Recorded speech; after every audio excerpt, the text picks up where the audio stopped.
What's the best piece of advice you've been given, and by who? You did brief me on Or this should question. that be whom? Yeah. I don't know. You did brief me on this question. It's the Yeah. one I gave the most thought to be honest. I have to give a shout out to Kevin McDonald, who's a VP of Strategic Business Development at Pax8. I've worked under Kev in the Warhive days before Pax8 acquired us, and for a bit of time as part of the Pax8 Partner Services division as well. And moving from a company, I mean, when I joined Pax8, it was 20 people, and I managed half the team.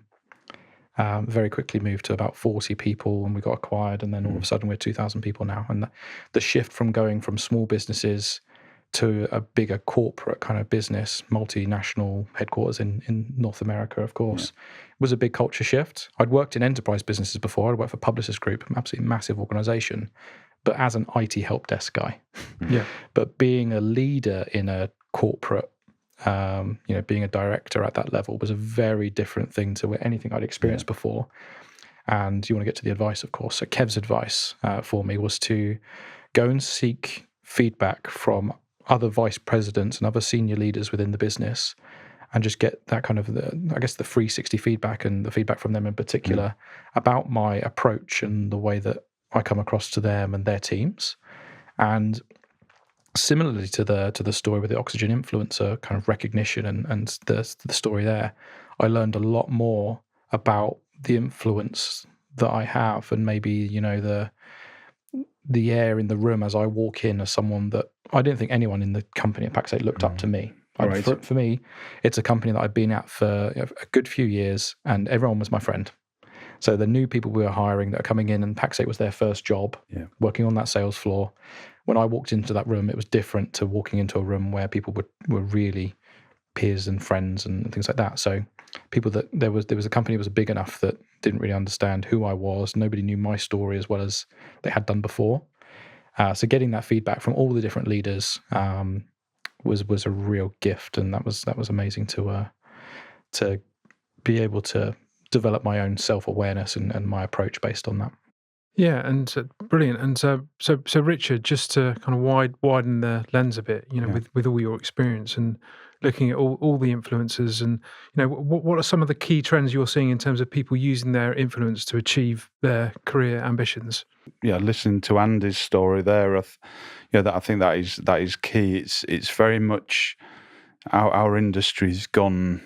It's moved dramatically in the last few years, in my opinion, and as a person who has spent most of his career in this industry, and it's one I've enjoyed that journey with. I remember 15 years ago being in an event, and we said we're going to move from a vendor-led, technology-run industry to a consumer-led industry, and nobody believed us, right? Everybody thought we were mad. So to your point, Andy, where you're looking ahead 10 years and back 10 years, because you learn from experiences you've had before as well. That's what makes us what we are tomorrow, right? But that way of innovating and thinking, I think that is key. I think the innovation piece and the change and the pace of change has never been so fast as it is today.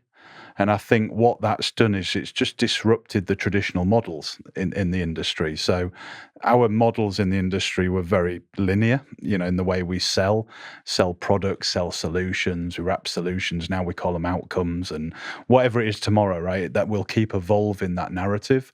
But I think we're getting to a point now where with AI and bits that AI is evolving within our industry. I'm in a relatively small business, but AI is impacting us in a positive way. There's no doubt about it. But it's where do you start on that AI journey, right? And someone like Andy's advising people day in, day out on the different approaches to get the outcome that they're after. I think, did you mention it was the dreams, to sort of chase the dreams through technology or whatever it might be, Andy. I think we've got to this point now where we've got to remain human-led. A big thing for me is that human-led. It's that connection. That doesn't mean we slow things down, but actually, we've got some of the best tools in the world, and technologies moving at a rate of knots. But it's a little bit of, like the rhetoric that is put out there from the vendors, especially, and some other parts of our industry, means don't believe the hype, just understand actually what you're trying to achieve and cut through that. And that's never changed really. Yes, it's gone from traditional product sale through to a different buying cycle and different personas, what we're selling into, and stuff like Pax8 are doing with the marketplace and everything else. But those that are innovating the fastest at the moment are the ones that are really starting to understand what the new landscape is like. And we talk about product shortages and chip shortages and all the other stuff that does affect the channel. There's no doubt about it, but it impacts the legacy channel a lot more than the forward-looking channel, in the sense that if you're selling an outcome, there's vendors out there that they're not selling products, they're selling solutions. I think of Meter networking, for argument's sake. They're not selling products to the market. They're selling an outcome, a solution. How you provision that service and that product is where you bring your own intelligence, the MIP piece I think you touched on. So I think we're just going through a bit of state of flux at the moment. But I think when it settles down, I think there'll obviously be winners and losers in this, and there'll be a lot more consolidation as a result of that, which we've seen already, and other influences like private equity. 40-50% of channel businesses have private equity backed businesses. They're not getting the returns quite at this moment in time, in terms of it being an investment choice for them.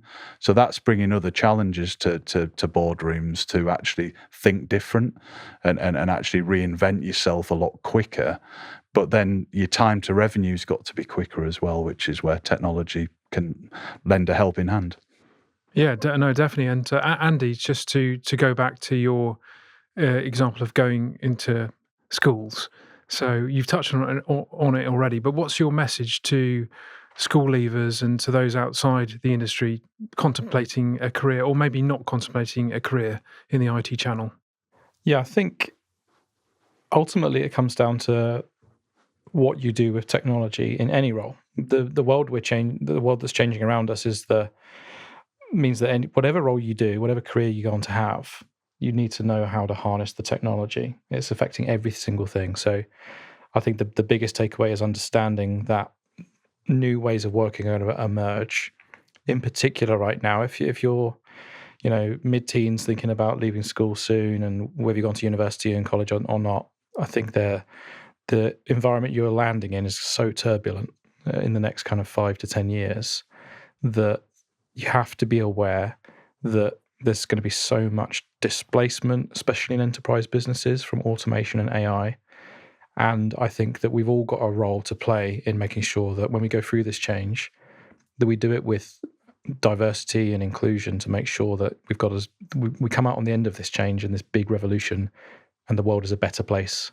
Now, I think if I was to give a percentage chance of that, the likelihood of that it's a better place at the end of this, it's difficult. It's probably low, but I think we all have to play a role, and it's not just the most experienced people and the leaders in the business, but equally the new, fresh ideas, the new talent that's coming into any type of career at the moment is equally going to play a role in how that gets adopted, how they bring the existing people along that journey, and everyone evolves with this technology and what we're going into. So in particular, seeing, we've gone from chatbots to assistants.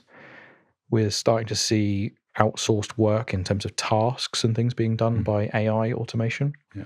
But the next thing being this huge disruptor in terms of parallel work being done is really going to make a huge difference to the way that we know the world right now. How we value paying people money for a salary for the work that they do is going to completely change and be something we have to reconsider as a whole. It's a crazy world we're going into really for the next 5 to 10 years. So anyone that's going into that, this isn't the typical talk I give in schools, but it's more about inspiration about the tech generally, to be aware of it. Quite profound. But if to leave anyone, whether that's a career move mid-career now or someone just getting into working in the next 5 years, it's absolutely about the power of this technology and trying to harness it for good and bring those along with you if you can. Yeah, no, that's a fair message. And just tell us finally one thing that you've got planned for the rest of the year. So that I kind of just touched on it really. So the next stage, the next level of evolution after chatbots and assistants, and then these tasks that we're outsourcing, I believe the term hybrid workforce is about to mean something different. Okay. So I think by the end of this year, a hybrid workforce isn't humans that work in the office or remotely, and COVID certainly set that example for us. I think the future of hybrid workforce is humans and agents working side by side. Mm-hmm. So for me, the big focus is getting much more involved on building and showcasing what that future way of working looks like, working with the latest cutting edge tech to revisit those old ways of working, which still feel like current ways of working. But, if you're in the circle of using AI quite a lot, they feel like old ways of working.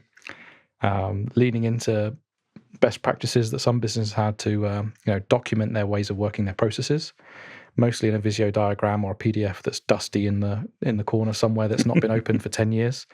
Time to reopen those and revisit the way we do things with a new lens of, what if we could scale up and achieve twice as much either net profit or net positive impact on the world, and really think about how AI plays a role in making all of those things possible that just weren't feasible before. So it's really leaning into that next evolution of working alongside AI. So scary, but also exciting as well at the same time. Yeah, I think it's exciting. For me, there's enough people that can talk about how scary it is that I'm trying to focus on doing it in a really impactful way and a really purposeful way. Heard you say that on stage.